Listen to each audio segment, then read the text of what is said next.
Hello students, Pallav physics के amazing platform पे आपका स्वागत है। तो एसर्शन और रीजनिंग आज ये लेके आए हैं। ये भी फॉर्मेट आता है नहीं?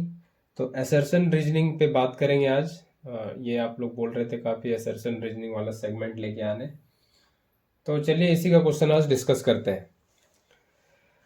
तो 6 स्टेटमेंट हम पहले लिख दिए हैं एसर्शन और रीजनिंग से रिगार्डिंग। हम बार बार हर एक क्वेश्चन के साथ ये लिखना थोड़ा कम्बरसम होता मेरे लिए, तो हम एक ही बार लिख दिए ये सारा स्टेटमेंट। इसी सारे ऑप्शन में से कोई एक आएगा, है ना, हर एक एसर्शन रीजनिंग वाले क्वेश्चन में। Both assertion and reason are true, दोनों सही है। Both assertion and reason are false. assertion is A is false but reason R is true. A is true but R is false. A and R are true and R is reason for A. A and R are true and R is not the reason for A, है ना। तो ये assertion and reasoning का question हम लोग आज देखने वाले हैं, और चलिए शुरू करते हैं। पहला क्वेश्चन ये है, ये assertion में लिखा हुआ है the resistivity of a substance does not depend on the nature of the substance and the temperature। ठीक है। और रीजन में लिखा है resistivity of a substance is a characteristic property of the material, है ना। तो बात कर लेते हैं इस पे। तो रेजिस्टिविटी ये यहां दिखता है हमको R equal to rho L by A.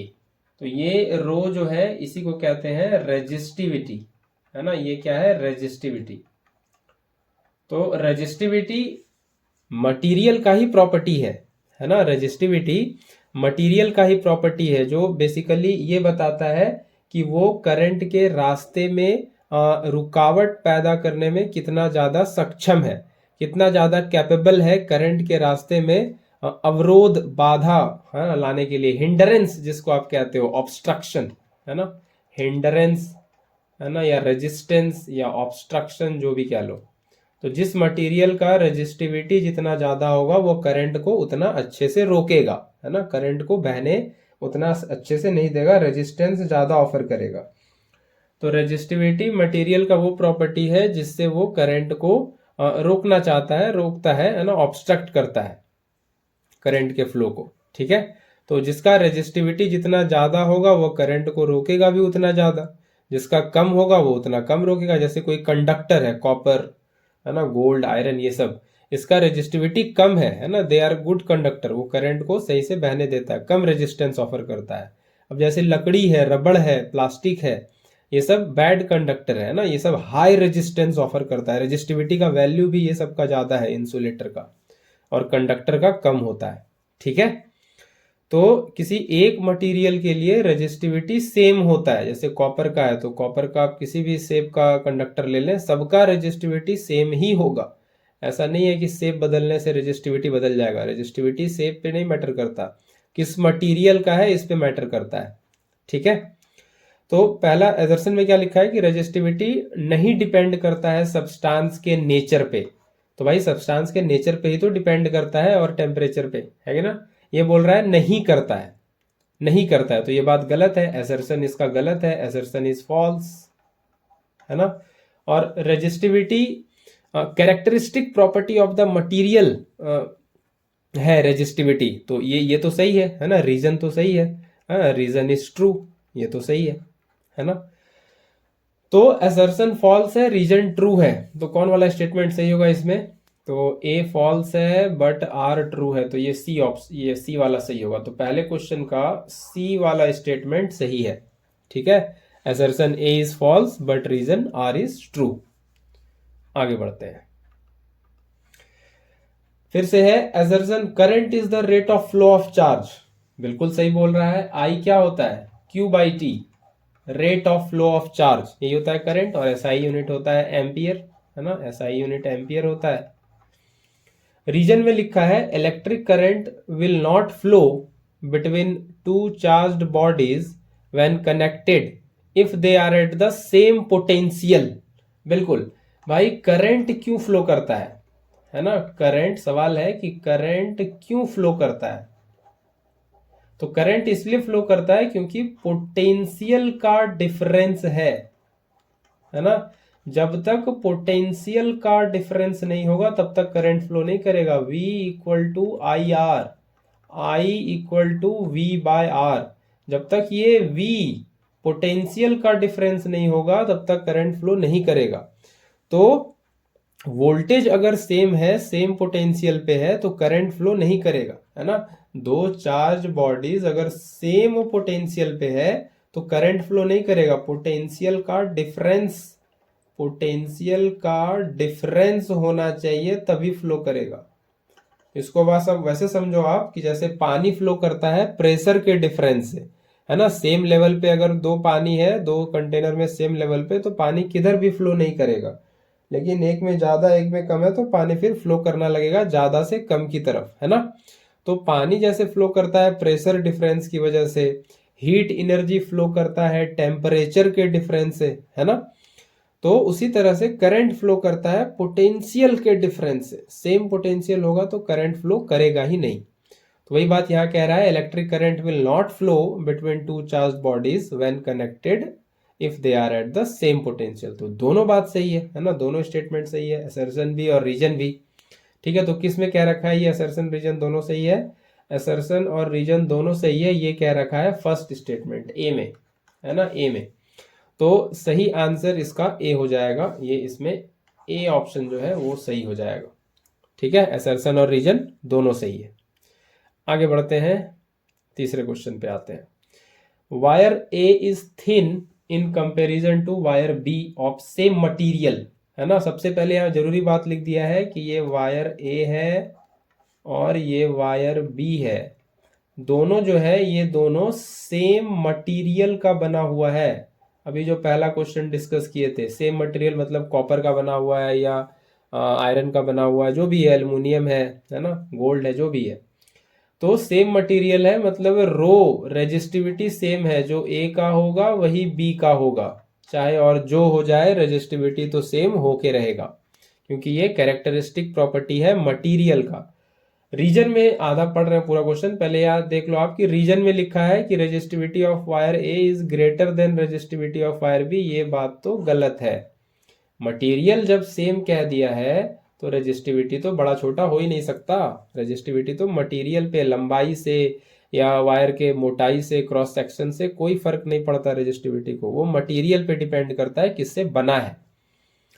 तो रीजन तो गलत है भाई, ठीक है, रीजन गलत है, आर गलत है, आर इज फॉल्स, है ना, ये आर जो है ये फॉल्स है। एसर्शन पढ़ लेते हैं। एसर्शन बोल रहा है कि wire A is thin in comparison to wire B, मतलब वायर ए जो है ये थिन है, मतलब ये पतला है ना, ये पतला, थिन कहने का मतलब ये क्रॉस सेक्शन कम है, और वायर भी मोटा है, ये क्रॉस सेक्शन ज्यादा है, आप ऐसे समझ लो। और लेंथ सेम है ना, लेंथ सेम है भाई, ये एल लेंथ है तो ये भी एल लेंथ है, लेंथ में कोई दिक्कत नहीं, लेकिन ये वायर ए थिन है ना, तो ये क्रॉस सेक्शन इसका कुछ ए कह लो, ए वायर के लिए, और इसका क्रॉस सेक्शन ए बी है, ए बी ज्यादा है ना, ये मोटा वायर है और ये पतला वायर है। तो कह रहा है ए का रेजिस्टेंस जो है वो ज्यादा है बी से। तो रेजिस्टेंस क्या होता है? रेजिस्टेंस होता है रो एल बाय ए। तो रो तो सेम है ए का बी का, है ना, और एल भी सेम है, ए एरिया ऑफ क्रॉस सेक्शन अलग है और ये ए का है। और बी की बात करें रेजिस्टेंस, तो रो बी और एल एरिया ऑफ बी। तो ये रो ए और रो बी तो सेम है, इससे रेजिस्टेंस को फर्क पड़ेगा नहीं, एल भी सेम है, तो रेजिस्टेंस पे फर्क कौन डालेगा? Cross section area A.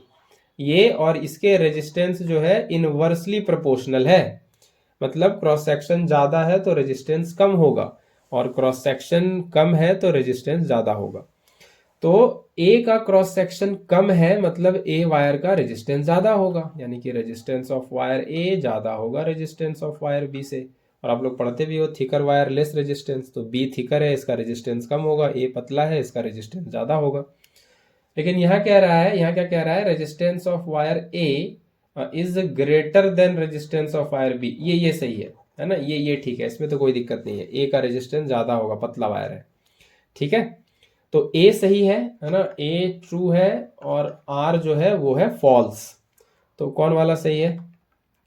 तो ए ट्रू है, आर फॉल्स है, तो ए ट्रू है, आर फॉल्स है, ये डी लग रहा है, ये डी, तो इसका हो जाएगा डी, है ना, ये इसी का हो जाएगा डी, ये इसका हो जाएगा डी, ठीक है। आगे बढ़े, अगले क्वेश्चन पे चले। Question number 4, in a simple battery circuit the point of lowest potential, है ना, बैटरी सर्किट सिंपल मतलब क्या, ये सिंपल एक बैटरी सर्किट, ठीक है। हाँ, इसमें जो भी आपको लगाना है लगा दो, स्विच वगैरह वो सब जो भी करना है आप कर लो, है ना, और बल्ब वगैरह जलाना है तो जला दो, ऐसे कोई दिक्कत नहीं है मेरे को, है ना, जो भी करना है। ये सिंपल बैटरी सर्किट कहने का ये मतलब है, ठीक है। और ये प्लस ये निगेटिव, ये हाई पोटेंशियल पे, निगेटिव वाला लो पोटेंशियल पे, यही मतलब होता है ना। तो कह रहा है in a simple battery circuit the point of lowest potential is positive terminal. क्या बात कर रहे हो, लोएस्ट पोटेंशियल वाला पॉजिटिव नहीं होगा, है ना, पॉजिटिव वाला तो हाईएस्ट पोटेंशियल पे होगा। तो ये तो गलत है, ये सर्जन तो गलत लिख रखा है। Current flows towards the lower potential, अच्छी बात है भाई, lower potential, that is from negative to positive, है ना, लोअर पोटेंशियल पे करंट फ्लो करता है, that is from negative to positive, तो पॉजिटिव टू निगेटिव, है ना, लोअर की तरफ जा रहा है, तो ये पॉजिटिव से ये निगेटिव की तरफ फ्लो करता है ना, पॉजिटिव से निगेटिव की तरफ, लोअर टुवर्ड्स लोअर पोटेंशियल, यहां तक ठीक लिखा था, लेकिन इसके बाद लिख दिया है that is from negative to positive, है ना, तो ये तो गलत है, पॉजिटिव से निगेटिव, है ना, हाइयर से लोअर की तरफ। तो यहाँ तो भाई दोनों स्टेटमेंट गड़बड़ लिख रखा है, असर्जन भी और रीजन भी, है ना। तो कौन सा होगा, both assertion and reason are false, ये बी वाला होगा, बी वाला, है ना, बी वाला होगा, ठीक है, दोनों गलत लिख रखा है, तो इसमें बी वाला होगा सही, ठीक है। क्लियर हो रहा है, इजी है असर्जन रीजनिंग, है ना। आप लोग बोल रहे थे बहुत मुश्किल है, कहाँ मुश्किल है, कॉन्सेप्ट क्लियर है तो कुछ भी मुश्किल नहीं है, ठीक है। आगे बढ़े अगले क्वेश्चन पे, अगला क्वेश्चन, अरे ठीक है, यहीं से बढ़ लेते हैं आगे, ठीक है। क्वेश्चन नंबर 5, असर्शन रीजन फिर से है, in a chain of bulbs 50 bulbs are joined in series, है ना, 50 बल्ब को सीरीज में लगा रखा है। फिर क्या कर रहा है, कितना बल्ब है, 50, 50 बल्ब, है ना, सीरीज में है। One bulb is removed now, है ना, एक बल्ब को हटा लिया गया है, one bulb is removed now, ठीक है, one bulb is removed now and circuit is completed again, तो एक बल्ब हटा दिए और फिर 49 बल्ब बचा, इसको फिर से सीरीज में लगा दिए और सेम सप्लाई दे दिए, है ना, सेम सप्लाई, सेम सप्लाई मतलब यहाँ पे जैसे वोल्टेज कुछ वी दे रहे थे, तो यहाँ पे फिर वही वोल्टेज वी दे रहे हैं। तो पहला कह रहा है कि light gets decreased in the room, light क्या घट जाएगा, तो देख लेते हैं लाइट का क्या होगा। तो पहले 50 बल्ब था सीरीज में सेम वोल्टेज से, और हर एक बल्ब का रेजिस्टेंस अगर कह लें आर है ना, आर क्या ले रहे हैं, रेजिस्टेंस ऑफ ईच बल्ब, ठीक है, आर क्या ले रहे हैं, रेजिस्टेंस ऑफ ईच बल्ब, हर एक बल्ब का रेजिस्टेंस आर कह रहे हैं, ठीक है, तो रीजन वाला आर नहीं, रेजिस्टेंस वाला आर, ठीक है, हर एक बल्ब का रेजिस्टेंस आर है। तो हमको ये पूछा है कि लाइट घट जाएगा, तो पहले जब 50 बल्ब था सीरीज में और सेम वोल्टेज सप्लाई से था, तो कितना पावर, है ना, कितना पावर मिल रहा था, तो वो देख लो, उससे पता चलेगा लाइट का इंटेंसिटी क्या होगा, लाइट घटेगा या बढ़ेगा। तो पावर होता है v स्क्वायर बाय आर, अगर सेम सप्लाई से है तो, है ना, तो v स्क्वायर और 50 रेजिस्टेंस सीरीज में है तो 50 आर हो जाएगा सीधा सीधा, है ना, 50 बल्ब सीरीज में है तो सीरीज में क्या होता है, सीधा सीधा ऐड हो जाता है, नहीं, R plus R plus R plus R dot dot dot 50 तक जाएगा और ये हो जाएगा 50 आर, है ना। तो ये फॉर्मूला बन जाएगा, ये हो जाएगा पावर। और वहीं बात करें 49 वाले बल्ब की, तो वो हो जाएगा पी वी स्क्वायर, ये पहला केस 1 और ये दूसरा case V square by 49 R, है ना, ये हो जाएगा सेम वोल्टेज सप्लाई के लिए। तो यहाँ पे दिख रहा है कि पावर जो है अब कितना है, 49 बल्ब है, 49 को सीरीज में जोड़ेंगे, तो एक बल्ब हटा दिए, अब एक बल्ब अब हटा दिए तो 49 ही बचा, 49 ही बल्ब बचा है, तो अब ये इस तरह से 49 बल्ब को ऐसे जोड़ रहे हैं, तो ये क्या हो जाएगा 49 आर। अब सिर्फ 49 बल्ब को सीरीज में जोड़ना है। तो सीरीज में क्या होता है कि रेजिस्टेंस बढ़ता है, तो जितना ज्यादा बल्ब होगा उतना ज्यादा रेजिस्टेंस होगा, है ना, और जितना कम बल्ब होगा उतना कम रेजिस्टेंस होगा। तो एक बल्ब जब हटा लिए, अब 49 बल्ब है तो रेजिस्टेंस थोड़ा अब कम हो गया, है ना। 49 बल्ब है तो रेजिस्टेंस थोड़ा कम हो गया, अब करंट पहले के मुकाबले थोड़ा ज़्यादा मिलेगा सबको, है ना। पहले के मुकाबले थोड़ा करंट जो अब ईच बल्ब को मिलेगा वो थोड़ा ज़्यादा होगा। ऐसे भी सोचें कि एक कम हो गया है ना, तो अब हर एक के पास थोड़ा थोड़ा ज़्यादा जाएगा। तो करंट ज़्यादा जाएगा तो लाइट तो रूम में बढ़ना चाहिए, घटेगा क्यों, है ना। लाइट तो बढ़ेगा क्योंकि रेजिस्टेंस अब थोड़ा कम है ना, सबको करंट थोड़ा ज़्यादा, पावर ज़्यादा, तो क्या होगा, लाइट रूम में बढ़ेगा, घटेगा नहीं, रेजिस्टेंस कम हो गया है। ये power inversely proportional to R आ रहा है यहाँ पे, तो रेजिस्टेंस कम हुआ है तो पावर बढ़ेगा। तो ये डिक्रीज लिख रखा है तो ये गलत है, इंक्रीज करेगा, इंक्रीज, है ना, क्या करेगा, इंक्रीज करेगा। ठीक है। Net resistance of 49 bulb will be less than 50 bulb, definitely of course कम होगा, है ना। 49 बल्ब का रेजिस्टेंस कम होगा क्योंकि अब एक बल्ब कम हो गया है, तो अब कम लोग हैं रेजिस्टेंस ऑफर करने के लिए करंट को, है ना। पहले 50 लोग थे, अब 49 लोग ही है ना। तो अब कम लोग हैं करंट को रेजिस्टेंस ऑफर करने के लिए, तो रेजिस्टेंस कम होगा। इस सीरीज में जितना ज़्यादा अप्लायंसेस कम होता जाएगा, रेजिस्टेंस कम होता जाएगा। तो ये तो सही लिखा है, आर इज ट्रू, लेकिन असर्शन जो है वो सही नहीं लिख रखा है, गलत लिखा था, डिक्रीज लिख रखा है। तो ए गलत है और आर सही है ना। A is false, R is true. तो देख लेंगे एक बार फिर से कौन सा सही है statement. A is false but R is true, तो A is false but R is true, ये रहा सी, है ना, ये C, A is false but R is true, C वाला सही है, ठीक है। तो सी वाला सही है, तो यही था, तो इसमें सी वाला स्टेटमेंट सही है, ठीक है।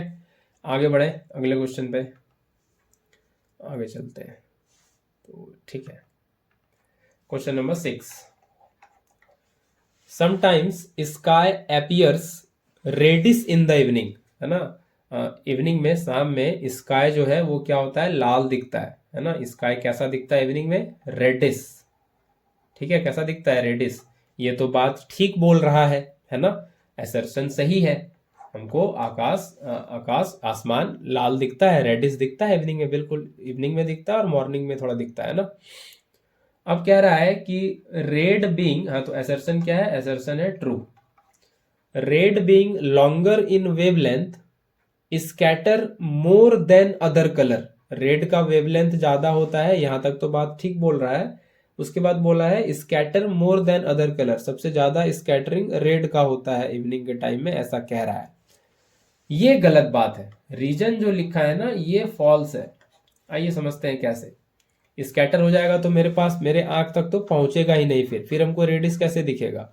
रेड कम स्कैटर होता है और मेरे आंख तक पहुंच जाता है, इसीलिए हमको दिखता है रेड। तो क्या होता है कि ये कहीं अर्थ है और हम इस तरह से अर्थ पे खड़े हो आप या कहीं, है ना, और ये इसको कह लें कि ये होराइजन है, ठीक है, ये होराइजन है। तो इवनिंग में और मॉर्निंग टाइम में क्या होता है ना, सन जो होता है ना होराइजन के नजदीक होता है ना। सन जो है ये क्या होता है, होराइजन के नजदीक होता है। होराइजन मतलब क्षितिज, वैसा पॉइंट जहाँ पे धरती और आसमान मिलते हुए अपीयर होते हैं, मिलते हुए प्रतीत होते हैं, उस पॉइंट को होराइजन कहते हैं। तो ये इवनिंग में और मॉर्निंग में सन जो है ना होराइजन के नजदीक होता है। तो क्या होता है कि होराइजन के आसपास जब सन होता है तो सन रेज को ना बड़ा लंबा दूरी तय करना होता है ना। Sun rays have to travel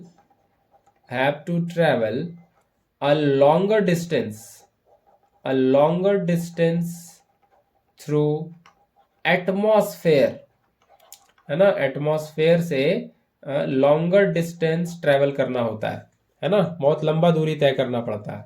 तो क्या होता है, इतना लंबा दूरी तय करने के समय ड्यूरिंग इट्स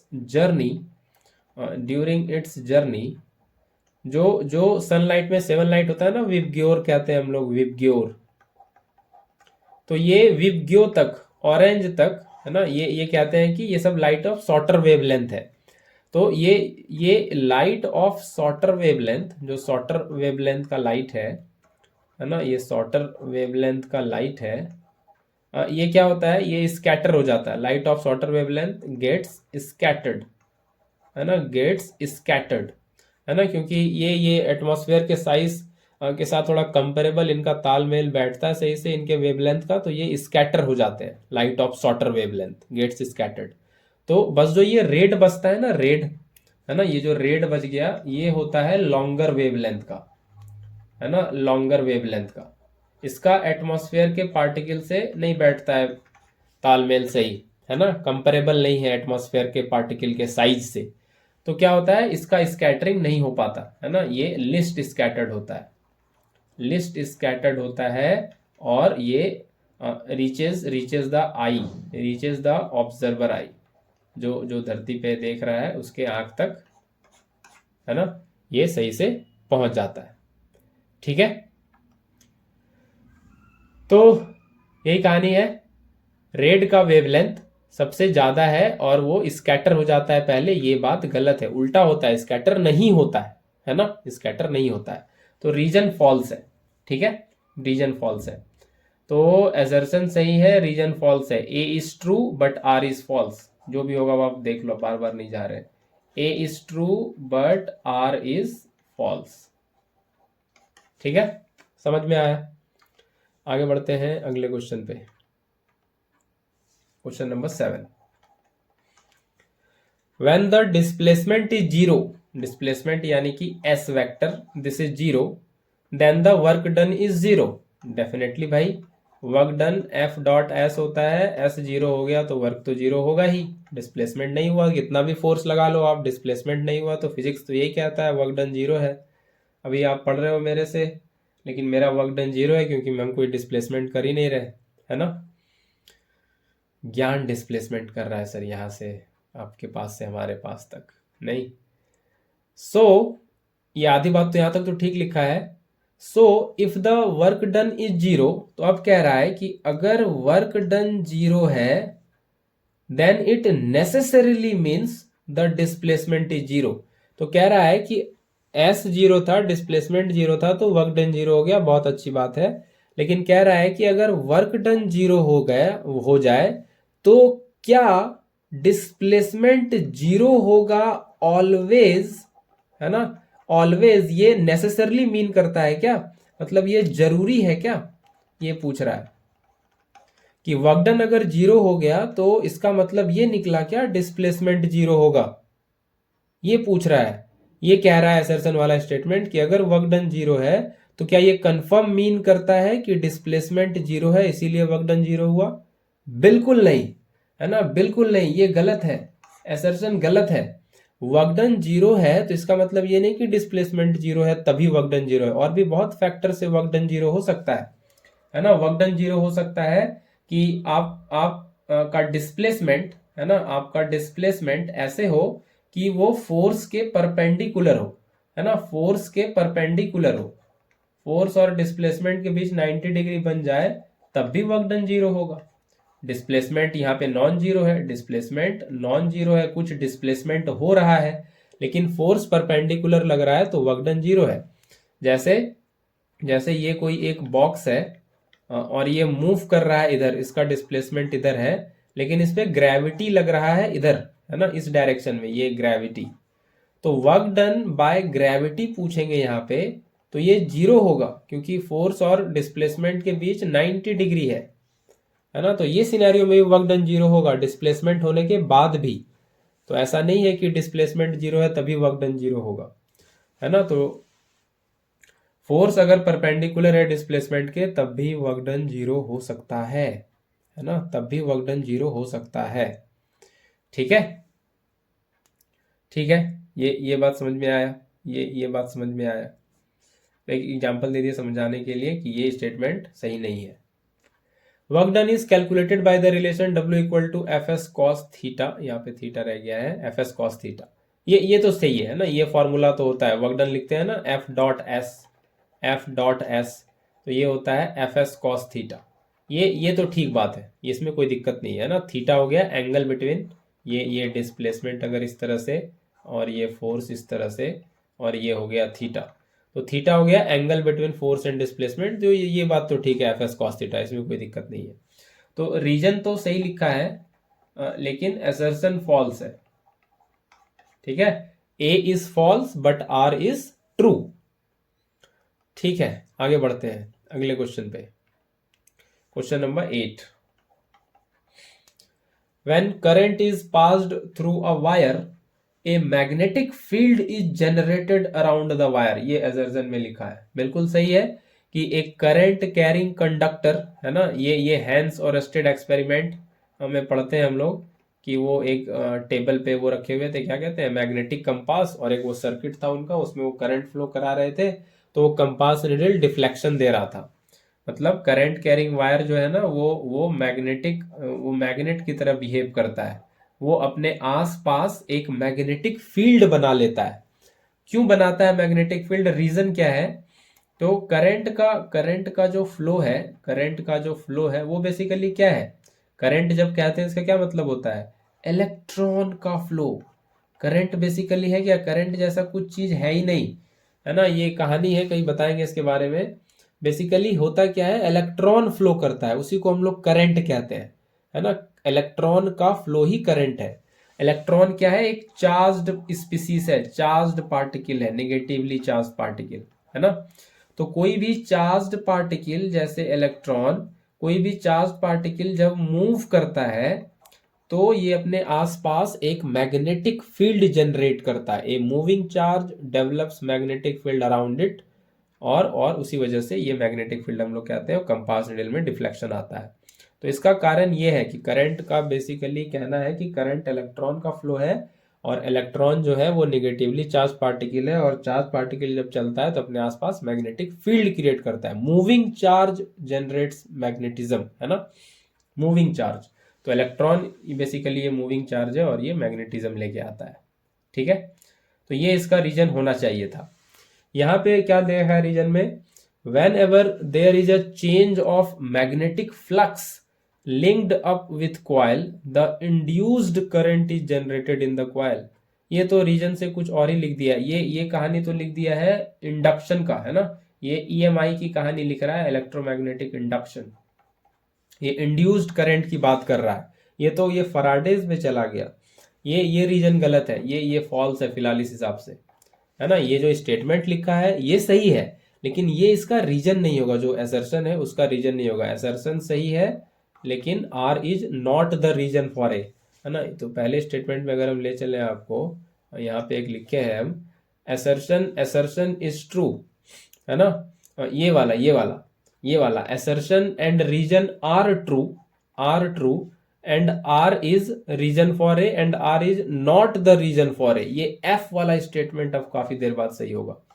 assertion और reason दोनों सही है, लेकिन reason जो है वो करेक्ट एक्सप्लेनेशन नहीं है A का, ठीक है, ये भी रहता है। तो ये यहाँ पे यही वाला बात यहाँ पे है ना, यहाँ पे जो है ना यही वाला बात है। कहा गया, ये नहीं, इसके बाद वाला, इसके बाद वाला, हाँ। तो ये फॉल्स कहने का मतलब हम ये नहीं कह रहे कि ये स्टेटमेंट फॉल्स है, स्टेटमेंट सही है, इसको हम हटा ही दें, स्टेटमेंट में कोई दिक्कत नहीं है, ठीक है, स्टेटमेंट सही है, स्टेटमेंट सही है, लेकिन R is not the reason for A, ये लिखना पड़ेगा। असर्शन रीजन दोनों सही है, but reason is not the correct explanation of A. तो रीजन में जो लिखा हुआ है ना, वो Faraday's law of electromagnetic induction कह रहा है, फराडेज ईएमआई, है ना, जो आप पढ़ते हो कि वो ईएमएफ, है ना, वो ईएमएफ ये होता है क्या, minus D five by D T, है ना। Change of magnetic flux, time rate of change of magnetic flux, ये क्या देता है, ईएमएफ, है ना। तो ये वही है, whenever there is a change of magnetic flux linked up with coil, induced current या EMF is generated in the coil, है ना। ये आप लोग पढ़े होंगे कि ये इस तरह से, है ना, ये इस तरह से कॉइल है कुछ, है ना, ये इस तरह से कॉइल है, ठीक है, ये कॉइल है, और इसमें आप क्या ला रहे हो, मैग्नेट इसके आसपास ला रहे हो, है ना, इसके थ्रू मैग्नेट आप डाल रहे हो, बाहर कर रहे हो, तो क्या होता है, इसमें करंट आ जाता है ना। इस कॉइल में क्या आ जाता है, करंट, है ना। तो मैग्नेट को इसके पास लाते हो, इसे दूर ले जाते हो, तो ऐसे जब करते हो तो क्या होता है, इससे फ्लक्स लिंक हो जाता है, मैग्नेटिक फ्लक्स, है ना। Magnetic field lines passing through unit area, उसको फ्लक्स कहते हैं। तो इलेक्ट्रोमैग्नेटिक इंडक्शन की बात करनी होगी, कभी करेंगे डिटेल में, टाइम मिलेगा तो इलेक्ट्रोमैग्नेटिक इंडक्शन की कहानी यही है। Faraday's law of electromagnetic induction में ये सब आप पढ़ते हो। फ्लक्स लिंक होता है ना, जब मैग्नेटिक ये मैग्नेट आप लेके आते हो, है ना, तो मैग्नेट लेके आते हो तभी मैग्नेटिक फ्लक्स लिंक होता है। ये फैराडेज ये कर रहे थे, ये एक्सपेरिमेंट है ना, बैठे बैठे गैल्वेनोमीटर बगल में था और वो मैग्नेट से खेल रहे थे, तो गैल्वेनोमीटर में उनको वो डिफ्लेक्शन दिखा, है ना। सब ये लोग खेलते खेलते, हैंस और स्टेड, फैराडे, ये लोग खेल खेल में सब ये लॉ वगैरह सब दे दिए, नहीं, मजाक मजाक में। ठीक है, तो ये भी हो गया। आगे बढ़े, क्वेश्चन नंबर 9 पे देखते हैं, ये रहा। तो for a glass block I versus are graph is a straight line, है ना, और रीजन कह रहा है when a ray of light undergoes refraction it follows Snell's law. तो ये सही है क्या, स्नेल्स लॉ? ये सही है ना, कि स्नेल्स लॉ क्या कहता है कि ये इंटरफेस है, ये इधर एक मीडियम 1 है ना, और इधर जो है ये मीडियम 2 है। ये नॉर्मल है इस इंटरफेस पे। रे ऑफ लाइट, है ना, थोड़ा सीधा बना दे, ये रे ऑफ लाइट, सीधा बन जा भाई, ये रे ऑफ लाइट ये ऑब्लिकली इंसिडेंस जब करता है एट सर्टेन एंगल, और ये मीडियम रेयरर से, अगर इसको रेयरर कह दें और मीडियम 2 को डेंसर कह दें, और ये जाता है डेंसर मीडियम में, तो ये नॉर्मल की तरफ बेंड, कुछ ज़्यादा ही बेंड कर गया, ये नॉर्मल की तरफ बेंड कर जाता है ये आर। और यहाँ पे स्नेल लॉ ये कहता है कि ये अगर पहला मीडियम है तो μ1 sine I equal to μ2 sine r, ठीक है, और ये हो जाता है sine I by sine r, और ये हो जाता है μ2 बाय μ1। ये स्नेल्स लॉ है।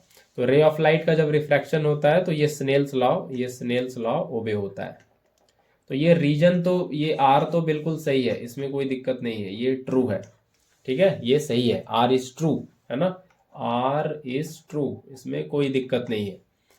ए को देखते हैं। For a glass block the I versus are graph is a straight line, है ना, for a glass block I versus are graph is a straight line.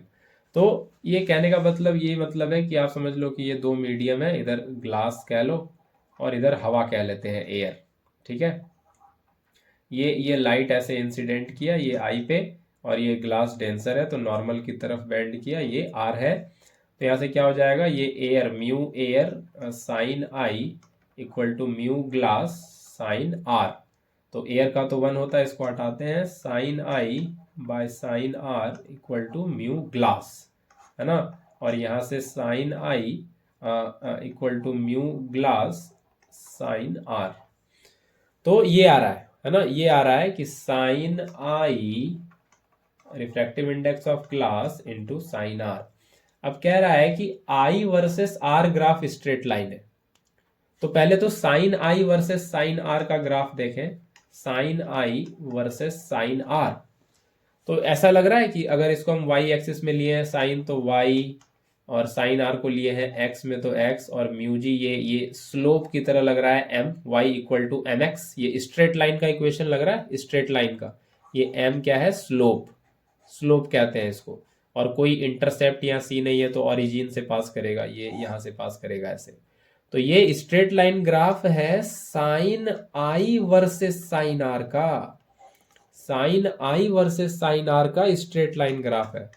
और क्वेश्चन में हमको बोला है कि आई वर्सेस आर का ग्राफ स्ट्रेट लाइन है, आई वर्सेस आर का।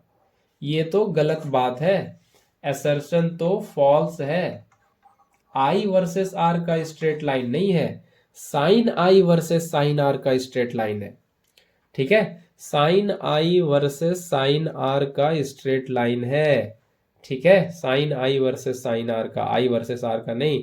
अगर आई वर्सेस आर का आपको प्लॉट करना है तो यहां से इसको फर्दर सॉल्व करना होगा, और आई इक्वल टू लिखना होगा, ये साइन इधर जाएगा तो मालूम है क्या बनेगा, ये आपके सिलेबस से भी बियॉन्ड होगा अभी, साइन इनवर्स ये म्यू जी साइन आर, ये ट्रिग्नोमेट्रिक फंक्शन है, इनवर्स ट्रिगो, है ना, ये इनवर्स ट्रिग्नोमेट्रिक फंक्शन है, साइन इनवर्स, और ये म्यू जी साइन आर। इसका अगर ग्राफ आपको देखना है तो ये कुछ ऐसा बनता है आई वर्सेस आर का, ये कुछ ना ऐसा बनता है, ये कर्वेचर जैसा। है ना, ये सब अभी आपके सिलेबस से बाहर की बात है। ये ऐसा बनेगा ग्राफ, इसका कर्व जैसा, स्ट्रेट लाइन नहीं बनता है ना, ये स्ट्रेट लाइन नहीं बनता अगर आई वर्सेस आर का ग्राफ आपको बनाना है तो। ये पहले आपको इन्वर्स ट्रिगो ये सब थोड़ा सीखना पड़ेगा, तो अभी इसको रहने देते हैं। Sine i versus sine r straight line बनेगा, आई वर्सेस आर नहीं। तो असर्शन गलत है, रीजन सही है ना, असर्शन गलत है, रीजन सही है। ठीक है, तो A is false but R is true, ये इसका सही स्टेटमेंट है, सही जवाब है। ठीक है, और क्वेश्चन हम लेके आए क्या? अब नहीं लेके आए आज। ठीक है, आज इतना ही। मिलते हैं फिर अगले लेक्चर में कुछ और क्वेश्चंस के साथ। Till then take care, bye bye. Hope आपको ये असर्शन रीजनिंग वाला सेक्शन समझ में आया होगा। चलिए मिलते हैं फिर।